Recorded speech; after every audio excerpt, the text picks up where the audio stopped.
Hello friends, welcome to Paradise. In this video, we will learn most important question words. Yes, question words वो होते हैं जिनसे हम question बनाते हैं, प्रश्न बनाते हैं. अगर हमें प्रश्न पूछना नहीं आएगा तो हम बात को आगे कैसे बढ़ाएंगे. तो इस वीडियो में हम उन सभी क्वेश्चन वर्ड्स की बात करेंगे जो हमारे डेली कन्वर्सेशन में यूज होते हैं. जैसे फर्स्ट वर्ड हमारा है हु मीन्स कौन या किसने. तो हु, उसके बाद हमारा वर्ब आएगा, then object. Who helps you, आपकी मदद कौन करता है. Who helps you. Next question word हमारा है हुम मीन्स किसको या किसके. इसका स्ट्रक्चर है हमारा whom, helping verb, subject, verb, then object. तो हमारा पहले WH वर्ड क्या है, होम हमने यूज़ किया. देन हेल्पिंग वर्ब या कोई rule, is, am, are, do, does, can, could, should, कुछ भी हो सकता.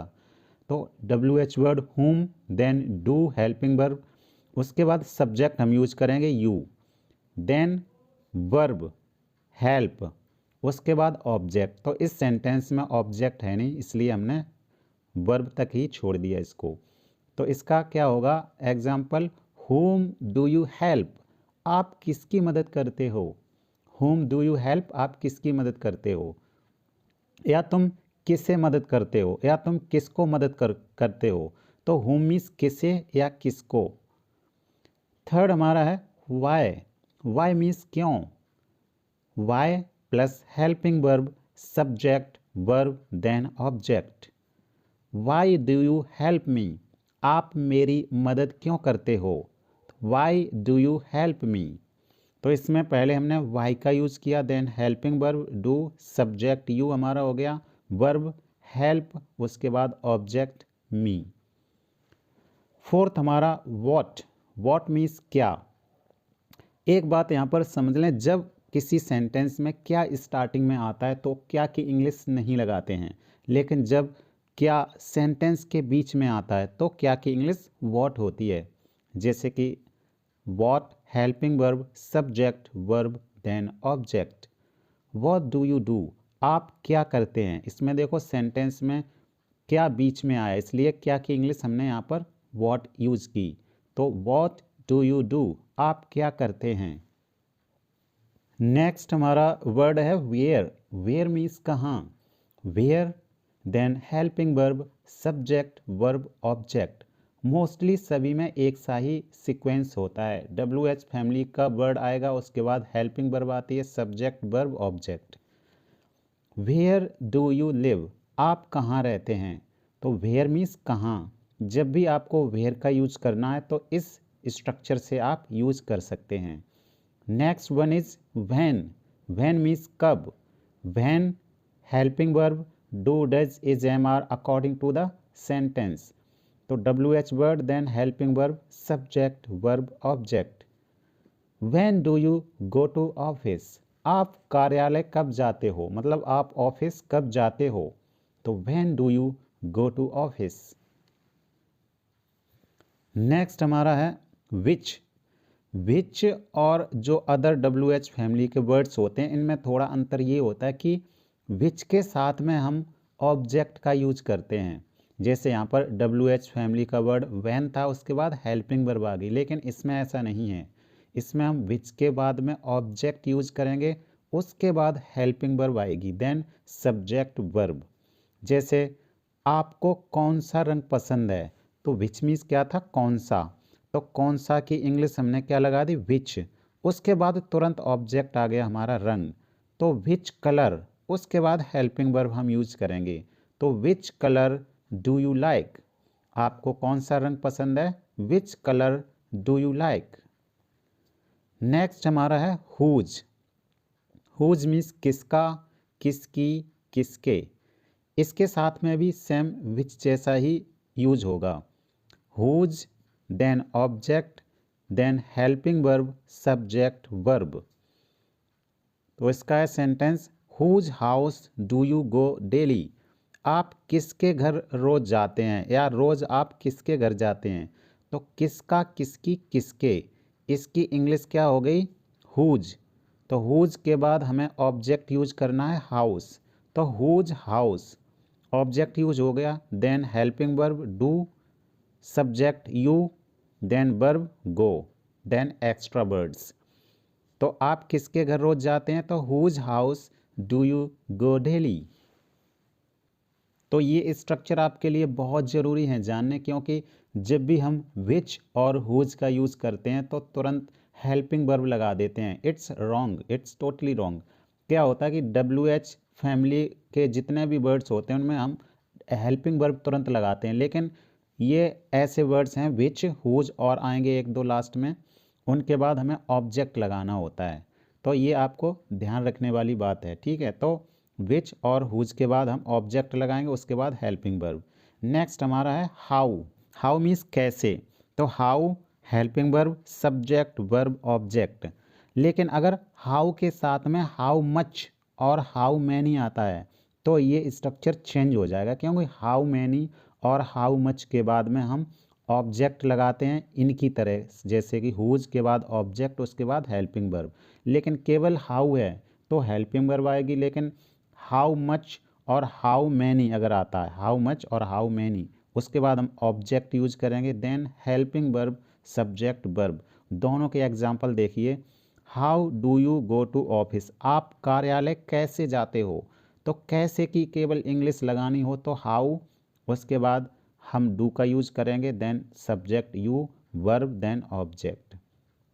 लेकिन अगर हाउ मच और हाउ मैनी की बात करें उसके बाद हमें ऑब्जेक्ट लगाना होता है, देन हम हेल्पिंग वर्ब का यूज़ करेंगे।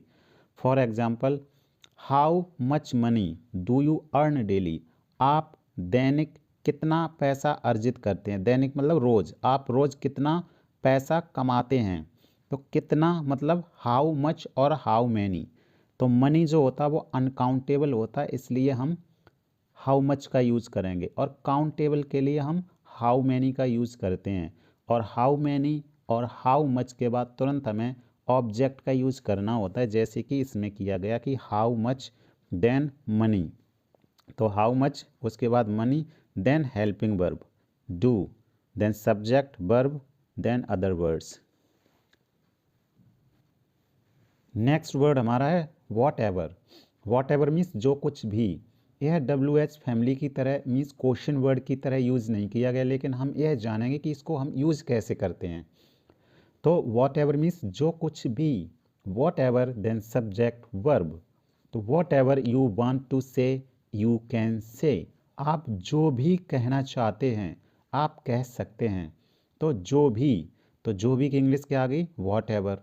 उसके बाद सब्जेक्ट, आप मतलब यू, उसके बाद वर्ब चाहते हैं, चाहना, तो वांट, तो whatever you want to say. Then दूसरा सब्जेक्ट स्टार्ट हो जाएगा, वो अकॉर्डिंग टू द टेंस आप बना सकते हैं। तो आप जो भी कुछ कहना चाहते हैं कह सकते हैं। तो whatever you want to say you can say. Next हमारा वर्ड है व्हेन एवर। तो व्हेन एवर मीन्स जब कभी भी। Whenever subject then verb. Whatever की तरह इसको हम यूज़ करेंगे। तो whenever you come to me I will help you, जब भी आप मेरे पास आओगे मैं आपकी मदद करूँगा। जब भी आप मेरे पास आओगे मैं आपकी मदद करूँगा। तो यहाँ पर सेंटेंस हमारा है whenever you come to me I will help you. Wherever जहाँ कहीं भी। वेयर एवर देन सब्जेक्ट, उसके बाद वर्ब। आप जहाँ कहीं भी जाएंगे आपको कठिनाइयों का सामना करना पड़ेगा। तो wherever you go you will have to face difficulties. Wherever you go you will have to face difficulties. Next हमारा है whichever. Whichever means जो भी। Whichever then object, subject, verb. जो भी पोशाक आपको लेना चाहते हैं, जो भी पोशाक आप लेना चाहते हैं आप ले सकते हैं। तो विच एवर ड्रेस, तो विच एवर के बाद हमने ऑब्जेक्ट का यूज किया। तो विच एवर ड्रेस, पोशाक मतलब dress, whichever dress you want to take you can take, यहाँ पर डबल हो गया यू, तो यहाँ पर होगा whichever dress you want to take you can take. तो इस प्रकार से हम इनको यूज करेंगे। अब इनके बाद कुछ मिक्स एग्जाम्पल्स लिए हैं यहाँ पर हमने। वाई आर फ्लावर्स ब्यूटीफुल, फूल सुंदर क्यों हैं, तो क्यों की इंग्लिश इसमें पहले लगाई, वाई आर फ्लावर्स ब्यूटीफुल। दूध मीठा क्यों होता, why is milk sweet, why is milk sweet. दूध क्यों उपयोगी है, वाई इज़ मिल्क यूजफुल। सांप कैसे डरावना होता है, तो how is a snake fearful. How strong is a lion, एक शेर ताकतवर कैसे होता है। तो इस प्रकार से इनके भी आप अर्थ निकाल सकते हैं। अगर कोई क्वेश्चन पूछे तो आप समझ जाना कि क्या पूछ रहा है। जैसे हम इंटरव्यू में जाते तो मोस्टली वो क्वेश्चन वर्ड यूज करके हमसे क्वेश्चन पूछते हैं, तो कभी कभी समझ में नहीं आता।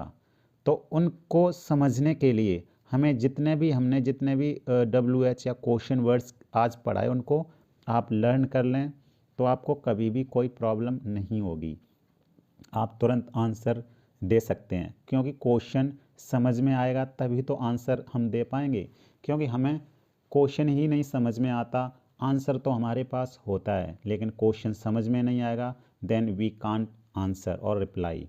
So that's why you need to learn these all question words so that you can understand easily and you can reply all questions answer। और इस वीडियो में आगे कुछ और ये एग्जांपल्स मैं दे रहा, इनको आप सेल्फ स्टडी करें कि इनका यूज़ कैसे किया गया है। जैसे what are you laughing at, तुम किस पर हंस रहे हो। इस तरीके के क्वेश्चंस और आंसर आप कैसे दे सकते हो। तो ये आप देख सकते हो, बहुत सारे क्वेश्चंस के एग्जांपल्स हैं और आप इनको पढ़ें और यूटिलाइज करें in your daily basis communication skills, then you can boost your communication skills. ये और एग्जांपल्स हैं, आप इनको स्क्रीनशॉट ले सकते और उसके बाद आप यूटिलाइज कर सकते या नोट डाउन भी कर सकते, because these are the some different kinds of examples so that you can utilize in your daily communication skills. So thank you for watching this video.